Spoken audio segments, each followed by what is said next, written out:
എല്ലാവർക്കും ഒരിക്കൽ കൂടി സ്വാഗതം. ഇന്ന് നമ്മുടെ കുട്ടികൾക്കൊക്കെ വളരെ ഇഷ്ടപ്പെട്ട ഒരു ഐറ്റവുമായിട്ടാണ് വന്നിരിക്കുന്നത്. ന്യൂട്ടല്ല എല്ലാ കുട്ടികൾക്കും വളരെ ഇഷ്ടമാണ്. പക്ഷേ കടയിൽ നിന്ന് മേടിക്കുമ്പോൾ അതിൽ ടേസ്റ്റ് മേക്കറും പ്രിസർവേറ്റീവ്സും ഒക്കെ ആഡ് ചെയ്തിട്ടാണ് നമുക്ക് കിട്ടുന്നത്.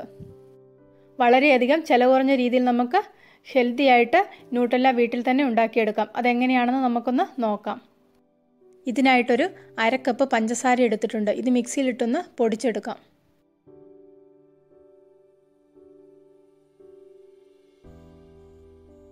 പഞ്ചസാര ഇവിടെ നല്ലവണ്ണം പൊടിച്ചെടുത്തിട്ടുണ്ട്. സാധാരണ ന്യൂട്ടല്ലേക്ക് എടുക്കുന്നത് ഹേസൽ നട്ട്സ് ആണ്. ഞാനിവിടെ പീനട്ട്സ് ആണ് എടുത്തിരിക്കുന്നത്. നിലക്കടലയാകുമ്പോൾ നമുക്ക് എല്ലായിടത്തും മേടിക്കാൻ കിട്ടും. ഹേസൽ നട്ട്സ് ആകുമ്പോൾ കിട്ടാൻ കുറച്ച് ബുദ്ധിമുട്ടാണ്.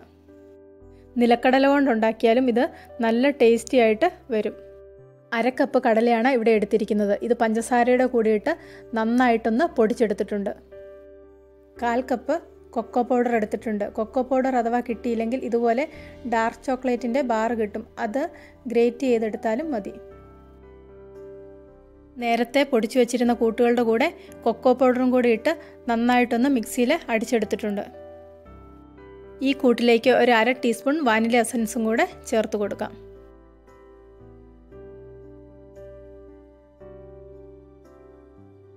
ടേസ്റ്റിന് വേണ്ടിയിട്ട് 1 ടേബിൾ സ്പൂൺ ബട്ടറും കൂടെ ചേർത്ത് കൊടുത്തിട്ടുണ്ട്. 1/4 കപ്പ് വെജിറ്റബിൾ ഓയിലോ ഒലിവ് ഓയിലോ ചേർത്ത് കൊടുക്കാം. ഞാനിവിടെ വെജിറ്റബിൾ ഓയിലാണ് എടുത്തിരിക്കുന്നത്. എല്ലാ കൂട്ടുകളും കൂടെ മിക്സിയിലിട്ട് നന്നായിട്ടൊന്ന് മിക്സ് ചെയ്തെടുത്തിട്ടുണ്ട്. ഇത് സാധാരണ കുട്ടികൾക്ക് ദോശയുടെ കൂടെയും ചപ്പാത്തിയുടെ കൂടെയും ബ്രെഡിൻ്റെയും ഒക്കെ കൂടെ കഴിക്കാൻ വളരെ ഇഷ്ടപ്പെട്ട ഒരു കോമ്പിനേഷനാണ്. ഒരു പ്രാവശ്യം നിങ്ങൾ ഇതുപോലെ ഒന്ന് ചെയ്തു നോക്കണം. കുട്ടികൾക്കൊക്കെ ഇതിൻ്റെ ടേസ്റ്റ് വളരെയധികം ഇഷ്ടപ്പെടും. ഈ റെസിപ്പി എല്ലാവർക്കും ഇഷ്ടപ്പെട്ടെന്ന് വിശ്വസിക്കുന്നു. ഇഷ്ടപ്പെട്ടെങ്കിൽ തീർച്ചയായിട്ടും നിങ്ങൾ ലൈക്ക് ചെയ്യണം. കൂട്ടത്തിൽ നിങ്ങളുടെ അഭിപ്രായങ്ങൾ അറിയിക്കണം.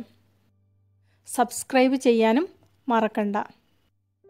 എങ്കിൽ മാത്രമേ ഞാൻ പുതിയ വീഡിയോസ് അപ്ലോഡ് ചെയ്യുമ്പോൾ തന്നെ നിങ്ങൾക്ക് നോട്ടിഫിക്കേഷൻ കിട്ടുകയുള്ളൂ.